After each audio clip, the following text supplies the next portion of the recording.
This video is brought to you by StarCharge, the largest EV charging manufacturer in the world. They are also a provider of residential and commercial battery storage with microgrid solutions. This video is also brought to you by Kempower, the reliable, quick, and scalable EV charging solution for everyone and everywhere. Hello and welcome back to another Out of Spec Reviews video. I'm Francie. I'm here with Kyle. We're mixing things up a little bit today because Kyle has a lot to tell me about the Rivian Max Pack, right? And usually I'm opening up the video with, hello, welcome back to the Out of Spec podcast, which is nothing different for anyone tuning in on the just audio version of the podcast. But this video is going up on the Out of Spec Reviews channel. So why, Kyle? Why are we doing this crisscross applesauce? Yeah, this is very unusual for us, but we have been covering the Rivian large versus Max Pack topic on the reviews channel, and I didn't want the viewers, the Rivian folks who know to look for that channel for this type of information, for it to go missing on the podcast channel. If you are not subscribed to the Out of Spec podcast channel, which by way of numbers, a lot of people are not, go over there and subscribe, because we're probably not going to do this crossover very often. This is really important information that I wanted everyone following this Rivian testing story to get all of it in there.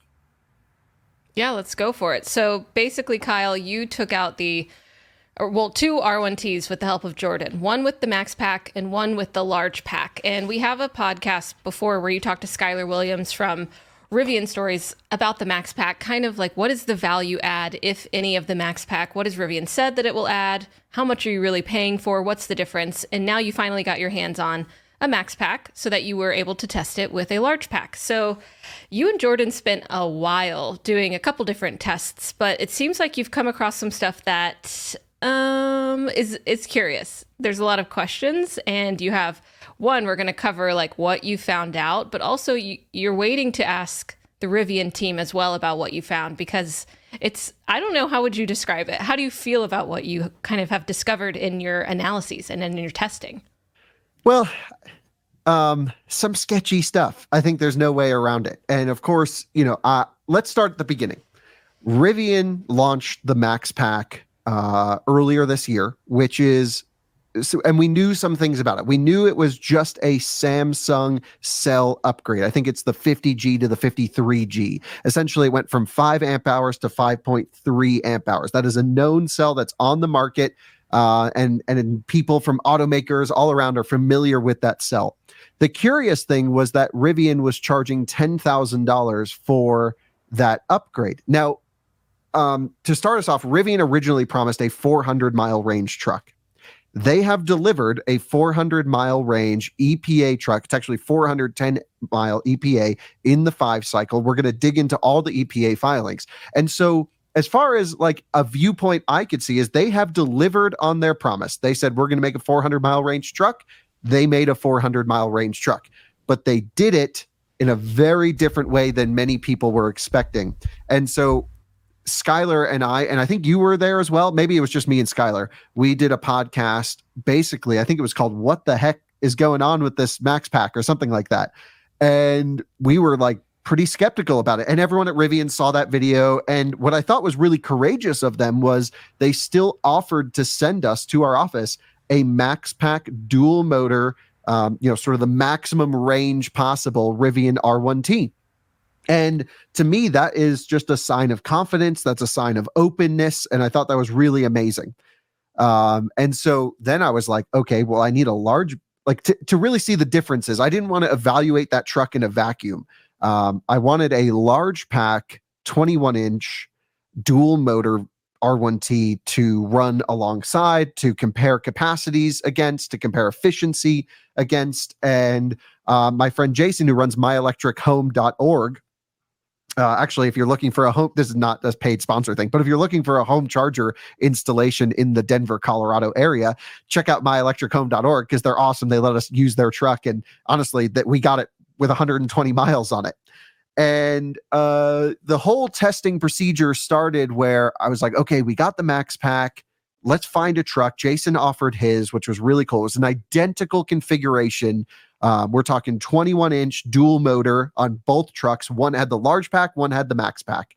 The only difference was Jason's truck did not have the tonneau cover, but if you watch the videos, I made a makeshift tonneau cover We ran the trucks side by side. There was no difference. I put the trucks on the scales, by the way, and found that there was a weight difference. And then I realized that our Max Pack had the spare tire installed, and I think the underbody shield protection as well. Just knocking under the truck, there is a bit of a weight difference. So for all the testing, I took the spare tire out of the Max Pack to even the weight. And NEARS makes no difference. We do know, I'm actually going to just share a screen really quick, and I'm going to be sharing quite a bit of information throughout this podcast. It's going to be pretty nerdy, pretty intensive. Let me just add this over here. We do know from this battery design thing, this is really the chemistry. What's funny is they actually linked to our podcast. Their references is us, which is kind of cool. Oh, wow. Yeah. But what we do know on the cell side is that it should weigh a little bit more. And so, yeah, they went from the 50G in the large pack to the 53G in the Max Pack, and it should weigh 7.8 kilograms more. So we're talking near as makes no difference in terms of weight, but we were expecting some weight difference, and I would say our results were consistent with that. And so that was kind of interesting to see the weight difference of the two. But again, just for the viewers who may not realize, this is the exact same battery enclosure, the exact same thermal management system. It is just a cell chemistry upgrade, and the cost is $10,000. But then you're also taking delivery of an EPA rated truck of 410 miles. And to some people, that may be worth the money until you realize the differences aren't actually that big in the real world. The one thing we have not told our audience about, which is the whole reason we're doing this podcast, is just before we start our testing. Of course, I'm updating on Twitter. I'm posting everything that's going on. And I also want to make this very clear. I love the people at Rivian. I'm personal friends with them. They're great people. Like, I can call them up, anyone in the communications department or in engineering, whatever, and we can just chat. We're very friendly. But at the same time, this is also a working relationship where I am reviewing a product, of course, unsponsored, unpaid. We would never take money from any automaker to do a review. That's not a review. That would be an advertisement, and we would never do that. So, I have to be, I'm not claiming I'm a journalist, but I'm here to test the truck. And they called us right before we did our testing, and they said, "Hey, Kyle, would you mind not doing your tests?" And I'm like, What are you talking about? You sent us this truck. We cleared our schedule. We borrowed Jason's truck. We're miling it up to break in the tires. They said, "We think there's an issue, a malfunction, a problem with the Max Pack we sent you." And I'm like, "What are you talking about? Like, this truck seems fine." The only thing that I could see that would maybe cause a hint of concern would be when I log into the service menu, the state of health of the battery pack bounced between 97 and 98% instead of the 99 they're delivered with. But I don't think they would. We're talking so many factors go into this that a 1 or 2% on a variable state of health that is not an accurate representation of battery capacity would cause any sign of concern. And you had to go looking for what they might be referencing. They didn't give you any kind of idea about what this issue would be. Yeah, and I don't want to insinuate that they were trying to not make us make our videos or anything like that. I do believe they genuinely thought there was a problem. And then it came on our side, which is like, well, we're about to go test this damn thing. And they're like, well, we'll get you another truck at some point in the future. And I'm like, but we have the truck here right now. Yeah. What could the problem be? They would not tell me. They kept saying, well, we're waiting for the engineers to get back to us. And, we're over Christmas weekend. And, I'm like, okay, well, let's give it some time. And basically what I told them was, in full transparency, I said, look, you dropped the truck off to me. We're going to do everything to go with it. And we're going to wait to post our videos, which is why there was a lag time until we hear back from your engineers as to a reason that our results will be inaccurate. Spoiler, they still have not called with any reasoning. But they are going to ship I'll get into the whole story. Anyway, they call us. They say, we think there's an issue with the truck. And I said, okay, well, damn, this sucks. Well, everyone's been looking forward to the videos. I've been looking forward to the testing. What could be wrong? And Jordan and I went through an insane amount of research and testing to make sure that there was nothing wrong with the truck that would impact our results. We saw a couple little software glitches, TPMS went out, little things like that, but nothing that would affect the results of our testing from our side is what we were looking for. So here's what we did to make sure we had a accurate and representative truck. Tell me. We first wanted to determine if the issue they were talking about was drivetrain or battery related. And they made it seem like it was an issue with our specific truck. Right. And so we ran the large pack and the max pack, which again, same motors, roughly the same battery pack, side by side, and we made sure that the efficiencies were identical. We made sure that there was nothing in our truck that was causing it to become less efficient than the other one. And I think, we've already posted our results from the range test. That shows. I think if we look, I'm just pulling up our data on the range test. The large pack got 2.41 miles per kilowatt hour. The max pack got 2.38. So we're talking a minuscule difference, roughly 2.4 miles per kilowatt hour each over their entire drive loop cycles in which we ran the trucks side by side. Okay. Same conditions, same day. So we knew that there was no drivetrain issue with our vehicle that would cause it to perform worse in our highway testing from either the 10% challenge or the 70 mile per hour highway range test and capacity test. And then before we posted the results, we did our testing on the range test. We shot the video. We treated it like we had a fully functional working truck, which in our eyes, we still believe we did have.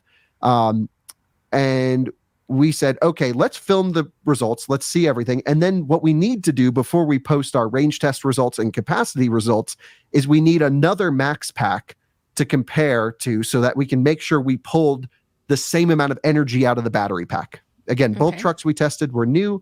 We knew the large pack was representative. That was a customer delivered vehicle.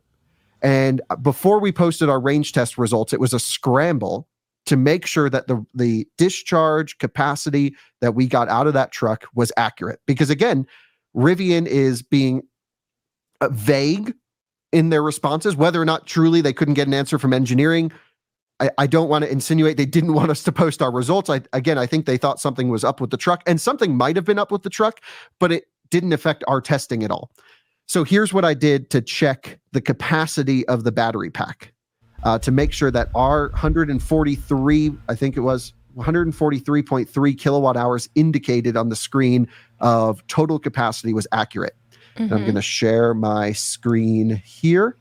What I did was I went to the EPA testing site. Now, anyone can go here. This is a public, document index system. And I searched through all of the crazy amounts of data when it comes to Rivian submissions for the EPA tests.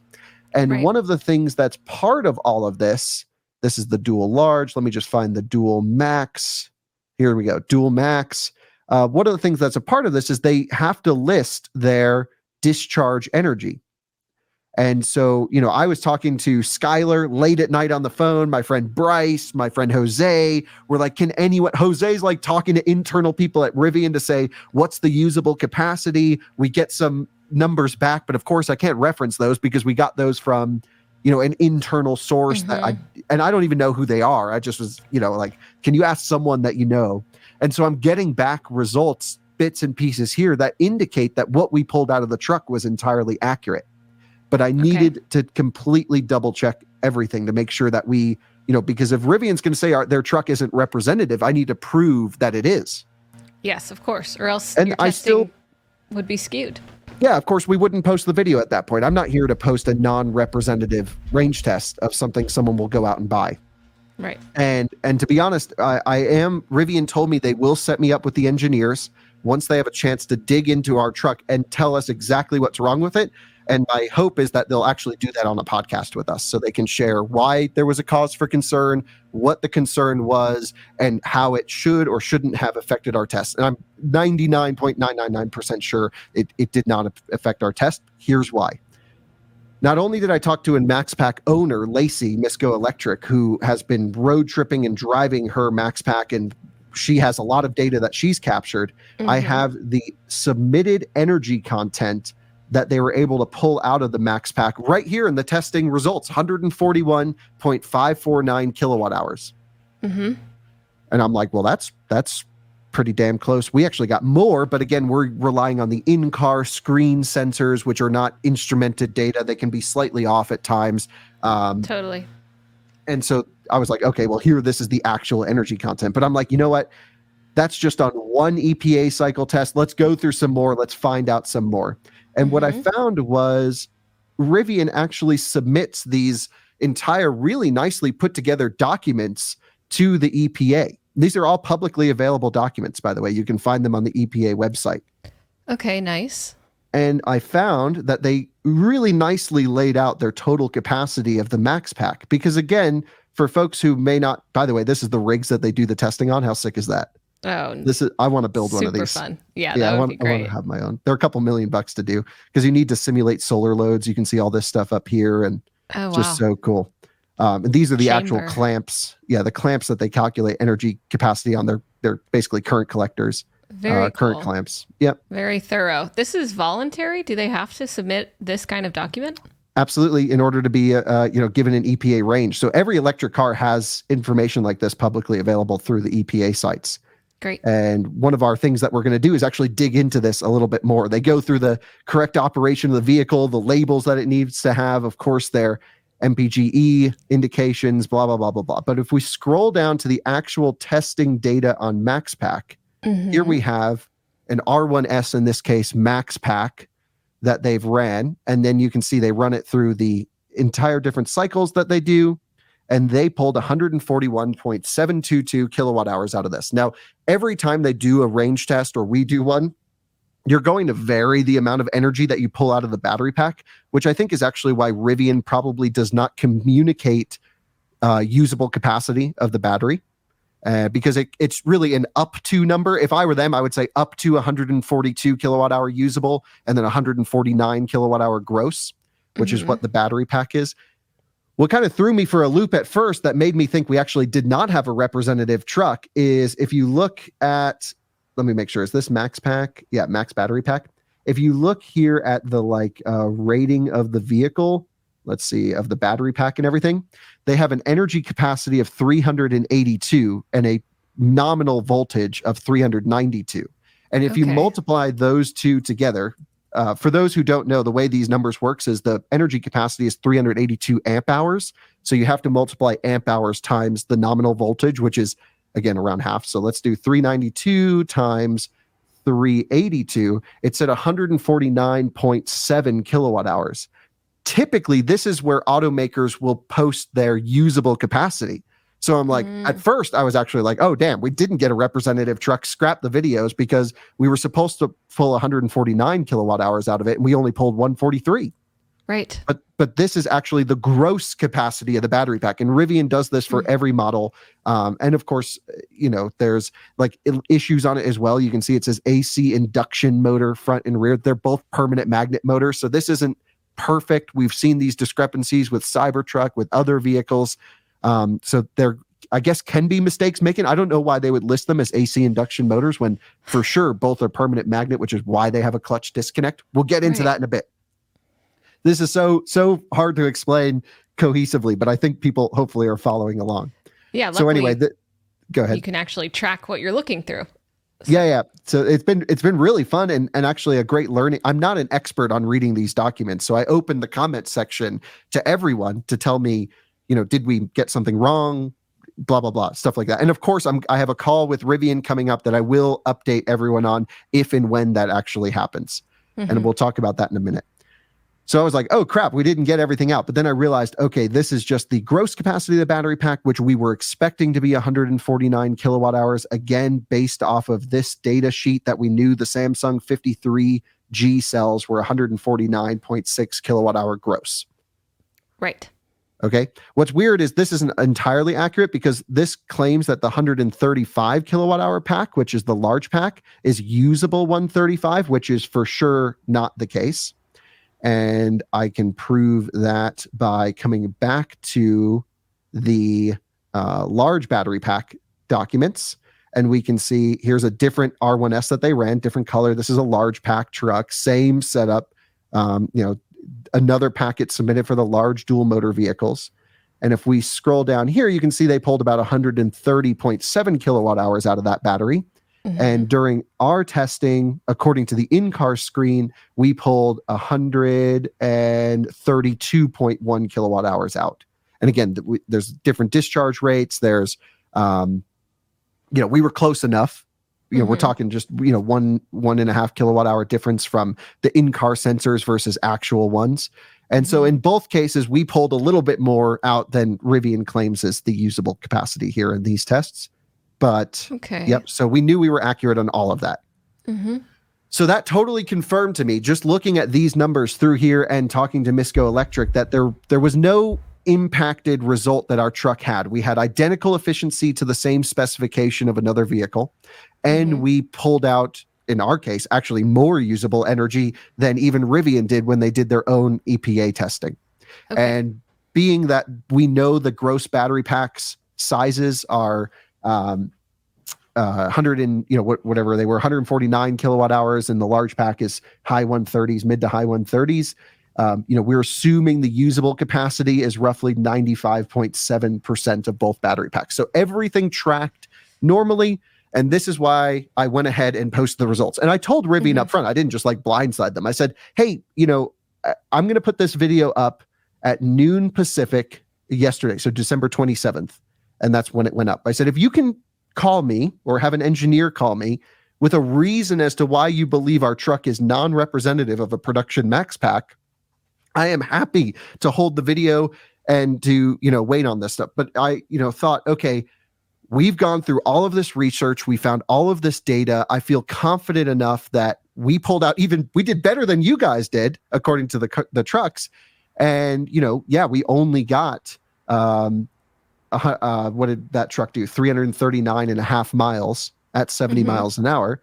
But that's the representative result of the truck. It was cold outside. We weren't saying this is how to get the most range out of the Max Pack. We wanted to know the range difference on the highway between large and max. Right. And so go ahead. You've done your best to control for all the, different, weights, whatever, between the two trucks that exist to try to get that as controlled as possible. You looked through all the public information to make sure that what you're getting is matching up with what's out there, to, maybe a little bit of discrepancy, but nothing too significant. So you're taking away from this, all right, we have the trucks that we're supposed to have to be able to do these tests. Yeah, basically we confirmed that the efficiency is the same and we're getting the expected discharge capacity out of the battery. So we're posting the results. And that's why that video went up. Okay. Through this process, I found some other interesting things out about it. And by the way, we would not have gone this deep into testing everything if Rivian didn't say they thought there was some issue with our truck. Now, of course, we're going to get the comments saying, well, Rivian just didn't want to, you to post your results. They were trying to, make the Max Pack look, essentially better than it is. And maybe there was a marketing branding reason. But my gut feeling says, no, I trust the people at Rivian. Like I said, I really know these people. I can't rule it out completely. I don't know what their conversations are. There might be, someone in the background saying, don't let them post the results, find anything possible. Because again, it was only 22.5 mile difference for $10,000 upcharge.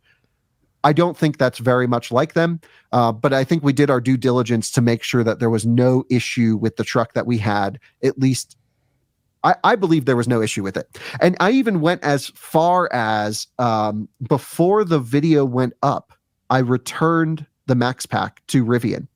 And I went into the service bay and I found a technician. And I said, dude, can you log into this truck and let's scan everything? Tell me if there's anything abnormal about this vehicle.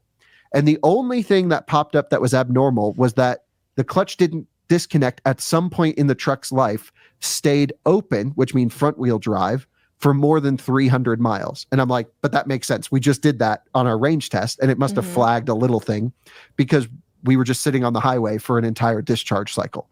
And so I was like, well, that doesn't matter. We wanted it front wheel drive anyway. So whatever. Okay.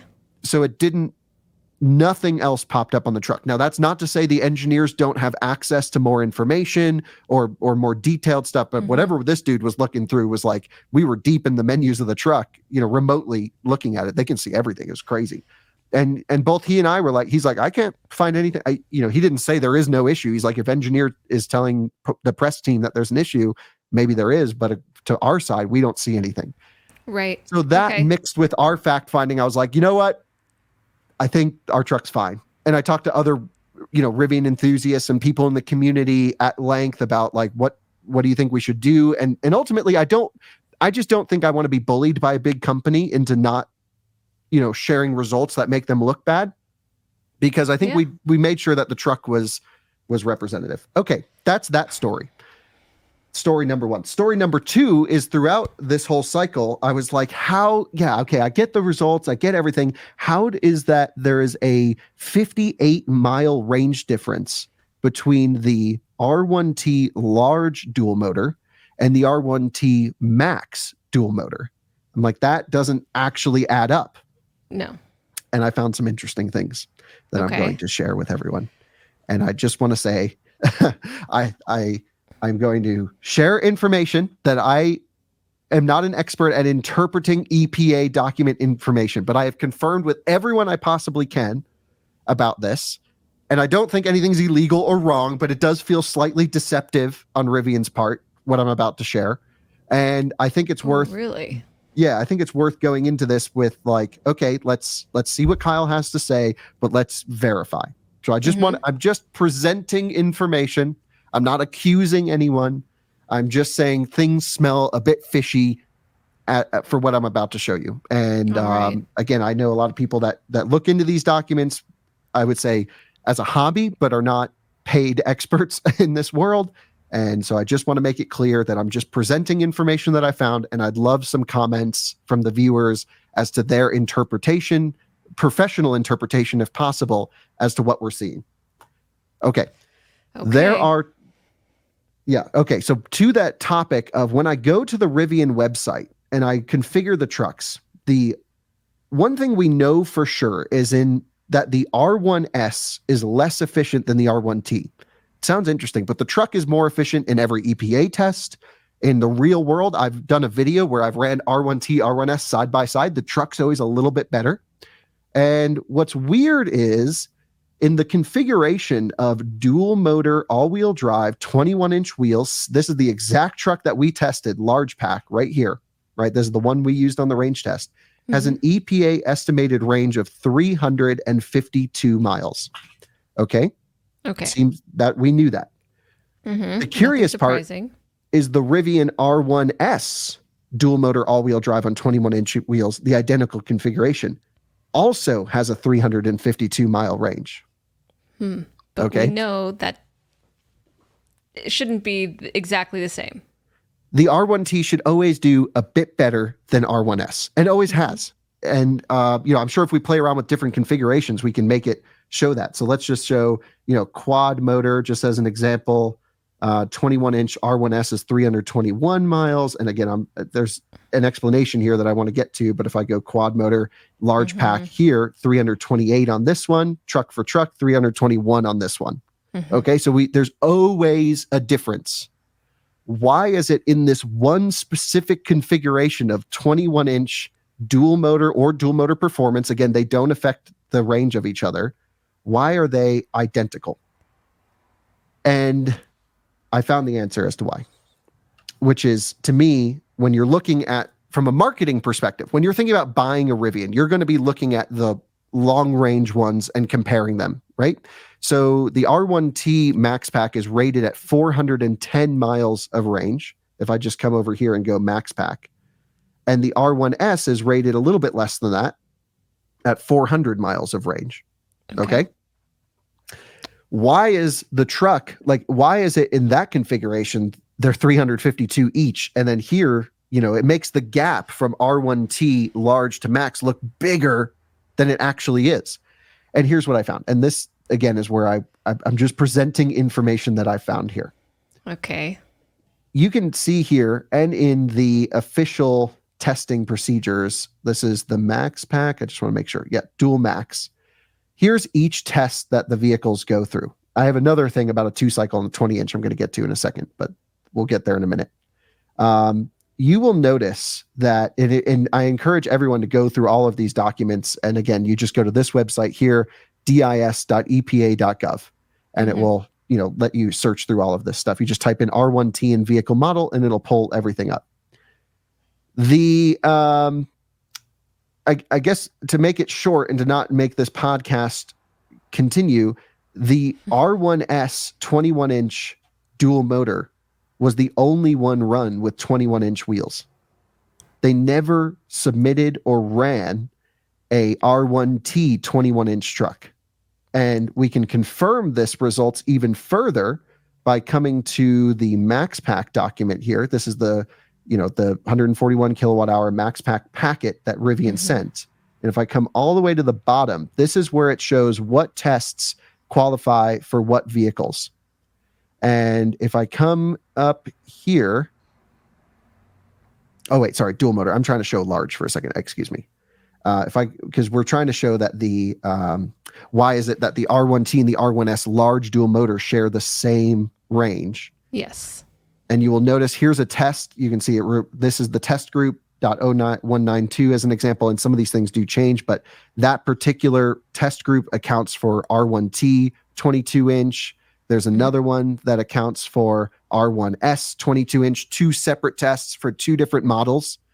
But when I come to the 21-inch, they ran R1S and R1T together, which means they never actually ran or submitted the specific R1T dual motor large pack information. Now, is that illegal? No, because technically they're sandbagging it. We know it should have done better. Instead of 352 mile EPA, the large pack should have been 360, 361 as a guess. Just to keep consistent with that gap, which would make it seem like the Max Pack value is more than it actually says in the range ratings on the website.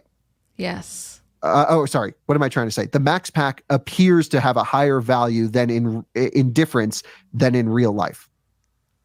So this one was quite curious to me. And I have not seen an automaker other than Rivian really do two different models and the same test. Now, it's possible they just lost the test results or didn't have time to run an R1T or just forgot to submit the data. And it just, they chose, in this case, it's not anything crazy because they're indicating the truck is a 352 mile EPA, which is less than it would have gotten. So it's not like they're not making it look better than it is. They're making it look worse than it is, but it makes that gap to Max Pack look even better. So that was a curious one to me. I'm just presenting things that I found. And, you can see both vehicles have a different curb weight, but they ran the same test weight. And then they used the same coefficient of drag on their coast down testing for the 5 cycle here. So they used, again, it was only ran on the R1S. There was no R1T 21-inch dual motor large pack that was run. On the Max Pack, they ran them separately, and we can see the separate results on the Max Pack. If we come over to the document here, you can see R1T 21-inch dual max and dual performance, right? And that has its set of dyno coefficients. And then we can find R1S somewhere around here. Let's see if we can find it. 21 and 22-inch. Yeah, here's R1S, right? With a different curb weight, with different numbers and all that good stuff. So those were run separately for the Max, but not for the large. So that's just interesting that it makes the gap look bigger than it actually is on R1T. But it does. There's more here too, because if I come to the actual results for the range test, which are, let's just see if I can find the correction factor results. Should be somewhere around here. Okay. This is for R1S Max Pack, right? You can see when you run a 5-cycle test, you run USO6, you run a cold weather test as an example, and a few other tests that make it harder on the vehicle to perform in terms of range. But what you do get is to get a less aggressive adjustment factor. And in some cases that works out to your benefit. In some cases it doesn't. No question, it's more time intensive to run a 5-cycle test than a 2-cycle test. But you'll actually notice if we start looking at large versus max, R1S to R1S, because we can't compare R1T to R1T because there was no R1T 21-inch submitted large. They actually are more efficient on the Max Pack. Only in the city cycle, though. The highway is pretty much identical. And the only explanation that I could have for that, which would make up for a bit of difference, maybe 4%, 5% difference between dual and a large and max, not accounting for the battery capacity difference, would be that I think they must be running the silicon carbide inverter on the rear motor of the Max Pack. It's just a guess. because the efficiencies of that would only happen in the city when that motor's connected.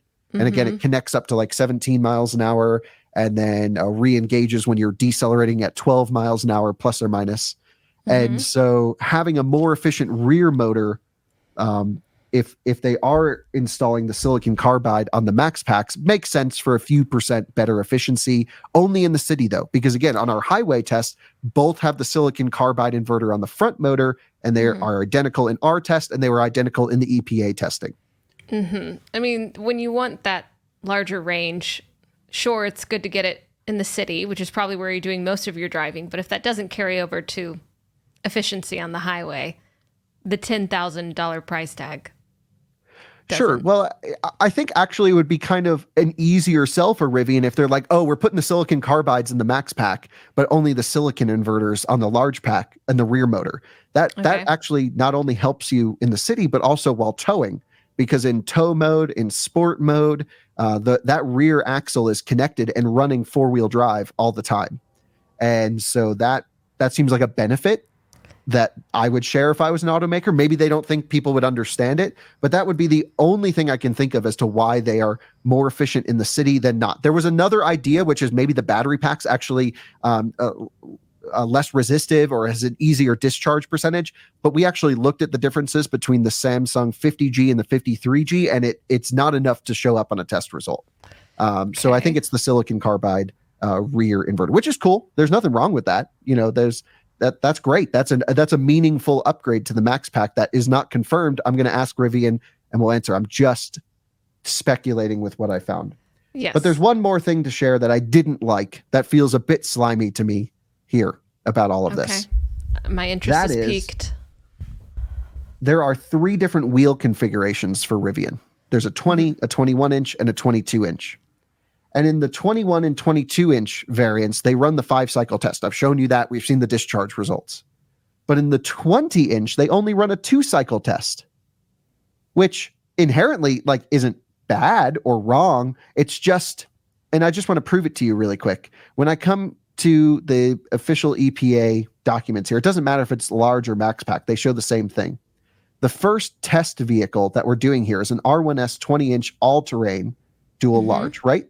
And here's everything about the car and the test weight, curb weight, and they're putting test weight as 7,500 pounds or whatever, and they of course have some miles on them. It's all pretty normal. But you'll notice the first test they ran is a charge depleting UDDS, which is a low speed city test. And then the next test that they did is a charge depleting highway. And then it's test end. Now we're on to 21 inch. And on the 21 inch, you'll see, if I scroll down here, they did CVS 75, they did HWFE, they did USO6, they did SCO3, they did charge depleting city, and they did charge depleting highway. And this makes up the true 5-cycle test, plus the cold weather component. And here you go, boom. And to further this confirmation, you'll notice under some of the results for the 20 inch, let's just see if I can find where I'm going here. R1S 20 inch all-terrain dual large. Okay, just forgive me for all the scrolling. I apologize. We'll try. Next one. Yeah, dual large. Hold on. Where do I find it? I don't know what I'm looking for. What are you looking for? I can at least find it in the packages. Dual large here. I am looking for this. I don't even.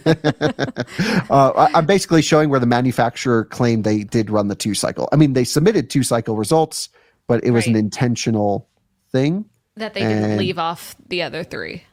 Right, and they actually wrote that down verbatim. If I could find it. We did the 2-cycle. This is 21 inch. Yeah, basically, I have it screenshotted. I don't remember exactly where. Maybe you could insert the screenshot here. Yeah, we could. I have it saved. Just give me 1 secundo. I can pull it up and I can share it with everyone. Okay. I know it's in one of the documents somewhere at least. So only with the 20 inch, they decided to, for some reason, just do the 2-cycle. But with every other configuration, they did 5-cycle. Okay. Is this So what let's see you're if I can saying? find it here. That's correct, which ultimately doesn't mean anything bad. Yeah, here we go. So this is on the 21-inch all-terrain performance dual max. You can see only 2-cycle testing was performed. Okay. Okay, I just wanted to show that they wrote it out. That's all. I Uh-huh. wanted to confirm that, okay, we're not just pulling this out of our ass. They And wrote so it. what They submitted it. they did. It's What are you not taking inherently from that?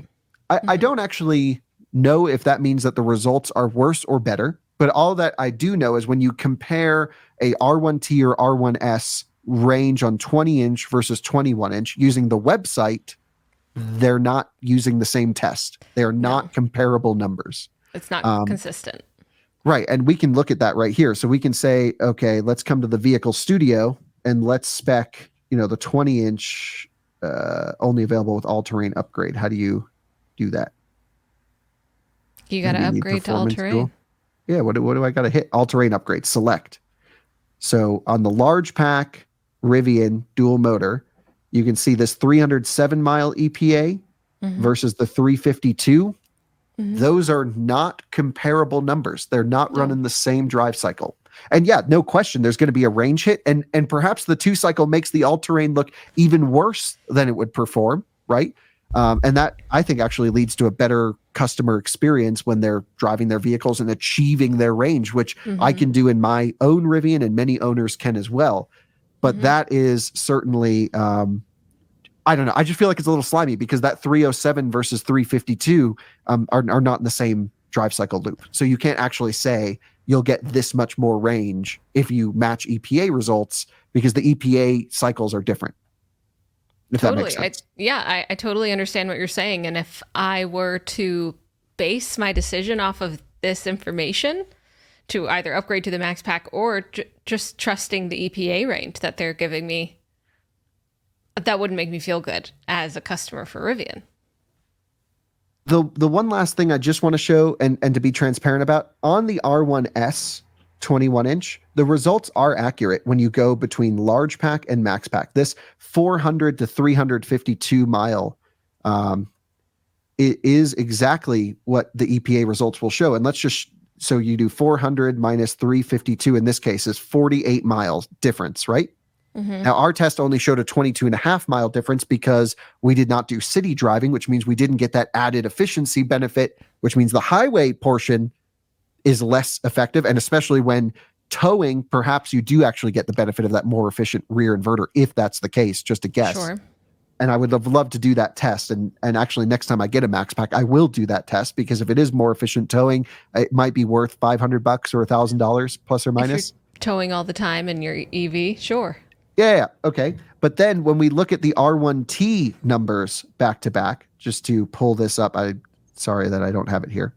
I can go max pack is 410 and large pack is 352, right? So then I can go 410 minus 352 is another 10 miles of difference of 58 miles. And we know that it's not a 58-mile difference. No. Is it wrong that they did it this way? No, I don't think it's illegal because the large pack is hampered down a little bit. But when you look at that difference, people are thinking I'm getting a 58-mile range benefit when it's actually only should be a 48 plus or minus mile range benefit. Is that a make or break decision? I don't know. I think in the real world, our testing shows that everyone can make up their opinion to purchase what they want. I know Max Pack owners that are pleased with their truck and very happy with it. But I think everyone can kind of agree it's 10 grand for 22 miles in our test. That's a tough sell. Yeah, I think that's a tough sell for sure. I think I'd want a lot more for 10K. Yeah, certainly. And so the one thing we haven't discussed up to this point is the charging performance of the trucks. And that will be an upcoming video in a couple days after this one. And the charging performance of the Max Pack, I haven't actually analyzed the data, but it's not better than the large pack. Okay. And, I thought, okay, maybe our truck was because they told us there was some issue that would affect the range. They never said there was an issue that would affect the charging performance. But I thought, well, let me just double check. So Misco Electric took her Max Pack and did some very similar charging to what we did. And she experienced the same results in terms of a charging percentage or charging kilowatt rate at a percentage from the same starting point with the same temperature to what we did on the Max Pack. So I feel very confident that our Max Pack charging curve testing that will be coming is extremely accurate. Okay. So to summarize, Rivian called us before we did the testing. They said there's an issue with the truck. We don't want you to. They never said don't post your results or don't make videos, but they just said, we think there's an issue with the truck. What do you want to do about it? And I said, well, if we find that it's non-representative, we will not post the videos.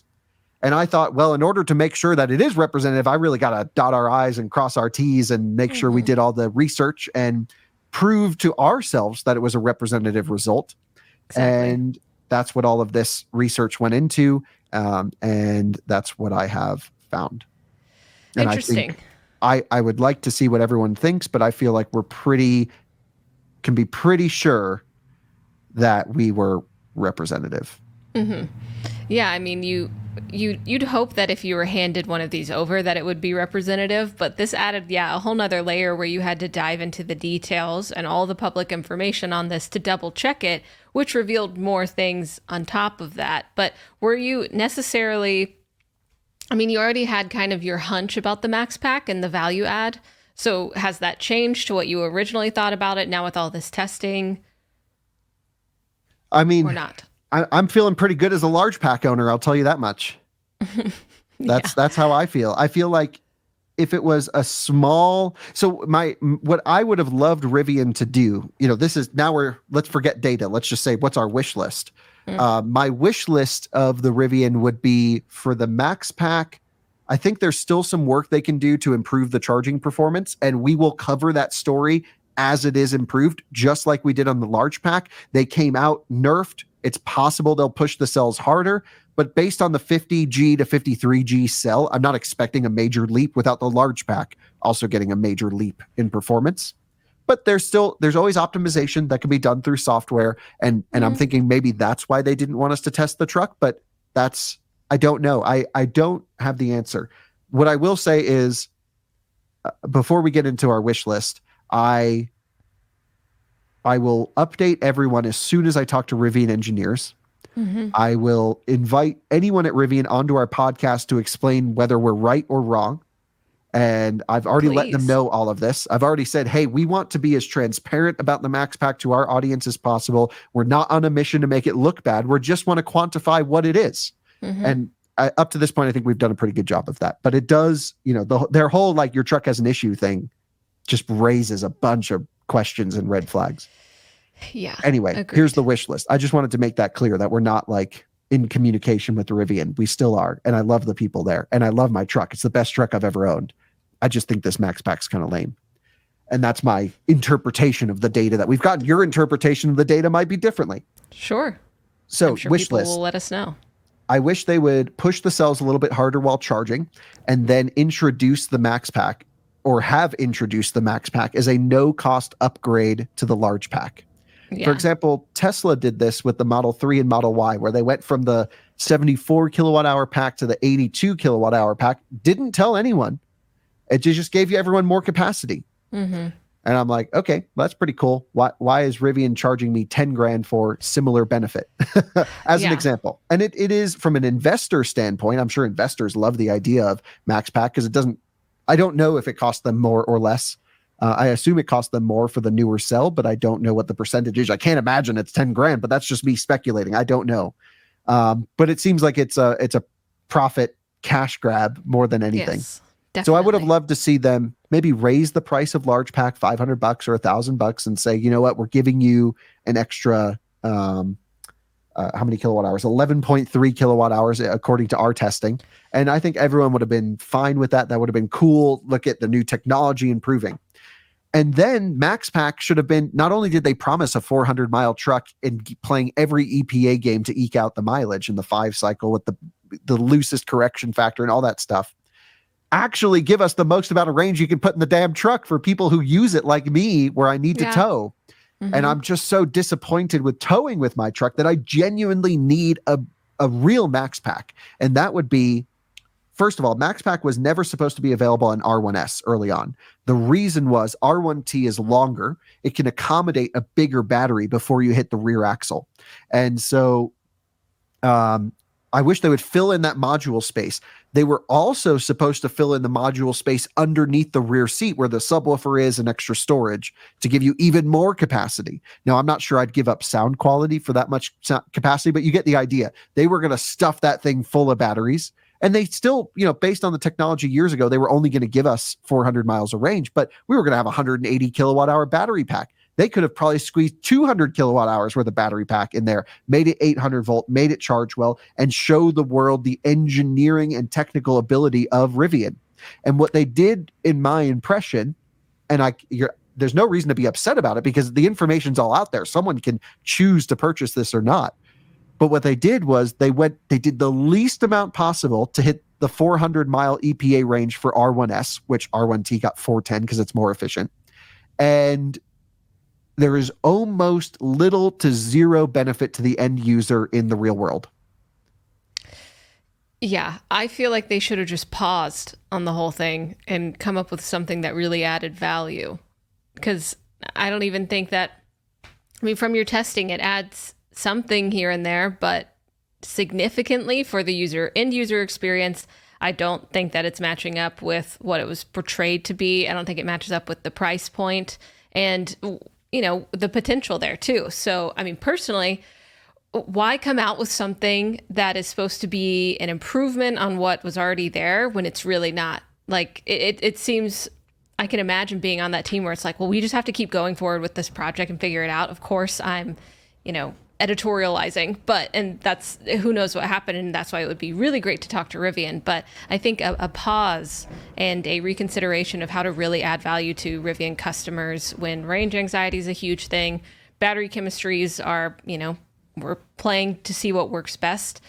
Just more research and development could gone into it before, I don't know. Yeah. Introducing something that doesn't totally match up with, I don't know. Like you said, some people really do love it. So maybe.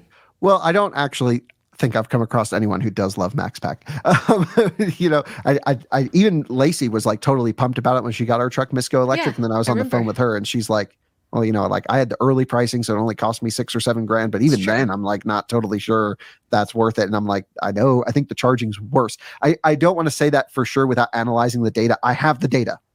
But at least according to the initial rollout of the truck, man, Rivian's always been about over delivering an amazing product with all of the content, making people feel great about their purchase with unbelievable capability on road and off. And we thought they were going to take the same approach that they did with their amazing trucks with their next amazing battery. And it turns out to not be the case, but there's the data behind it. We went through Rivian telling us there was an issue with our truck. We had to find every single possibility to prove there was not an issue for us to feel comfortable with the results.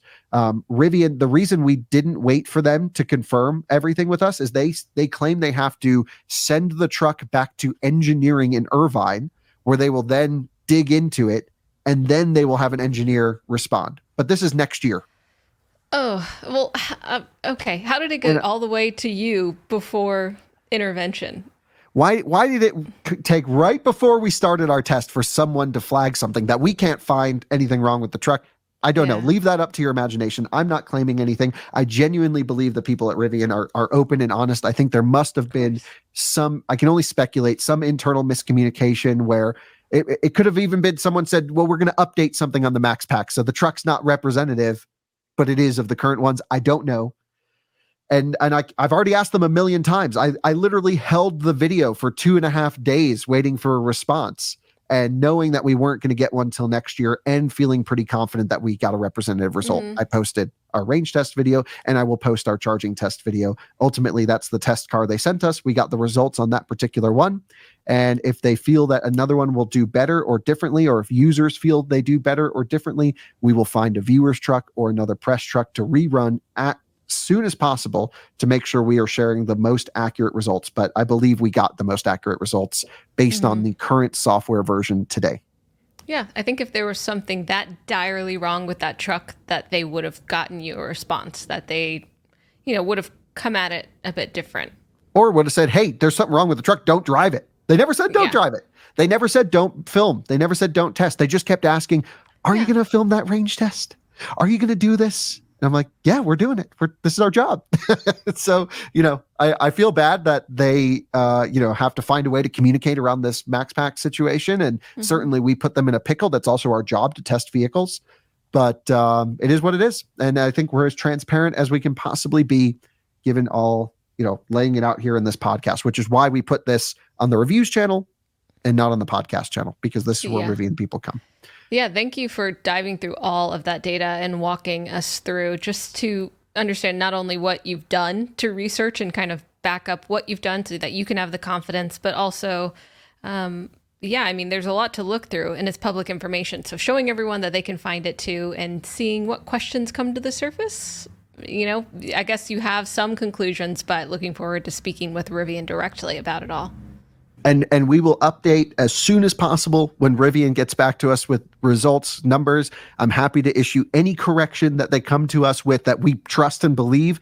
But again, I think their lack of response shows that maybe there is nothing to say.